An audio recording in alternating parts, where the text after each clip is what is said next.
আমাদের আগের যে বিষয়টা হতো যে ইসলামী ফোবিক একটা যে সোসাইটি তৈরি করে রাখছিল, যে কুষ্টিয়া ইসলামিক ইউনিভার্সিটি বলতেও মাঝে মাঝে আমাদের একটা হচ্ছে সীমাবদ্ধতা কাজ করত।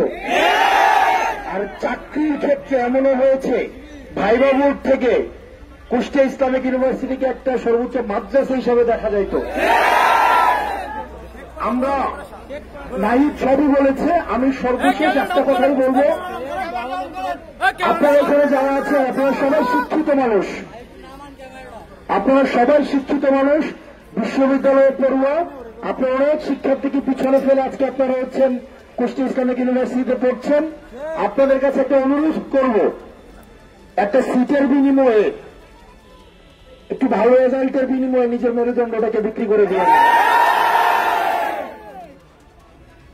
আমরা আর ওই বাংলাদেশে ফিরে যেতে চাই না, যেই বাংলাদেশে একটা স্ট্যাটাস দিলে রাতের বেলা আবার হচ্ছে রুম থেকে সিনিয়ররা ডেকে নিয়ে গিয়ে হচ্ছে এই স্ট্যাটাসটা দিলে দেওয়াই হল থেকে হচ্ছে বের করে দেওয়ার ঘটনা।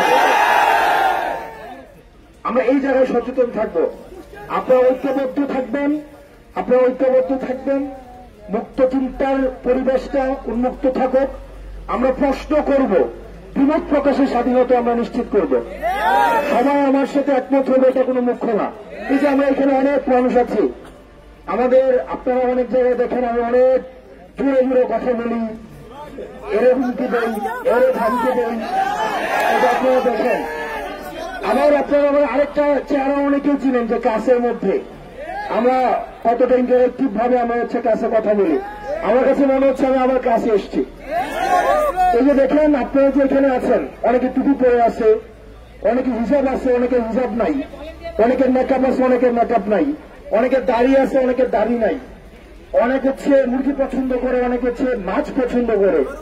এইটাই ডাইভার্সিটি। আমাদের সোসাইটিতে সবগুলো এলিমেন্টস নিয়ে হচ্ছে আমাদের সোসাইটি গড়ে ওঠে। আমাদের সবাইকে নিয়ে আমাদের থাকতে হবে, সবাইকে নিয়ে আমাদের চলতে হবে।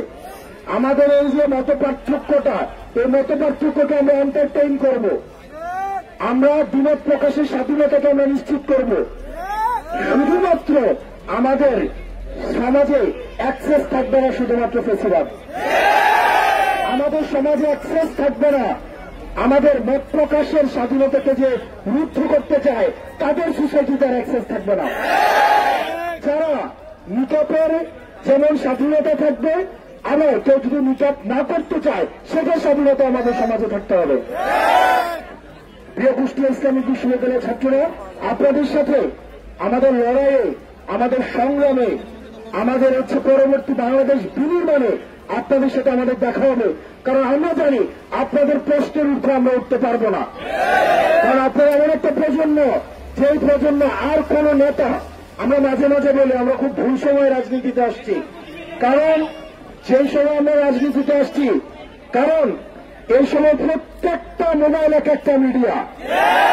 সুতরাং এখন যেখানে আমরা মিডিয়াকে কিছু গত 2-3 দিন আগে মিডিয়াকে আমরা চ্যালেঞ্জ করছিলাম, ওদের হাজার হাজার কোটি টাকার ইনভেস্টমেন্ট, কিন্তু আমাদের 12,000 টাকার এক একটা মোবাইল আমাদের সামনে কিন্তু ওরা দেখাইতে পারে নাই। ওরা আজকে দুঃখ প্রকাশ করে আজকে বিবৃতি দিছে। আমরা এক একটা মানুষ, এক একটা মিডিয়া, আমরা এক একটা মানুষ, এক একটা হচ্ছে সাংবাদিক, আমরা এক একটা মানুষ, এক একটা প্রশ্নকর্তা। সুতরাং আমি 2 জনের চোখ ফাঁকি দিতে পারবো, 10 জনের চোখ ফাঁকি দিতে পারবো, কিন্তু আপনাদের 100 জনের 200 জন চোখ ফাঁকি দেওয়ার ক্ষমতা আমার নাই। সুতরাং রাজনীতি, আমরা বলেছিলাম যে রাজনীতি আমরা রাজনীতিবিদদের জন্য কঠিন বানিয়ে দিব এবং সেটা আমরা করতে পেরেছি। ইসলামিক বিশ্ববিদ্যালয়ের শিক্ষার্থীরা অনেকে আছে আমার ছাত্র, আপনারা ভালো থাকবেন। এবং আমাদের শেষে আমরা জুলাই সনদের জন্য আমরা 3 আগস্ট আবার শহীদ মিনারে মিলিত হব।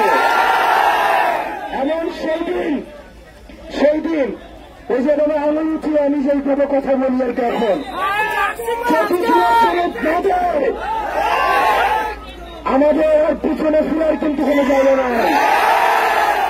আমরা ডক্টর মোহাম্মদ ইউনূসকে বলছি, এই জুলাই সনদ কিন্তু কোন কবিতা না, কোন রাজনৈতিক রেটরিক না, এটা আমাদের পরবর্তীতে বাঁচার সনদ, এটা দ্বিতীয় বাংলাদেশের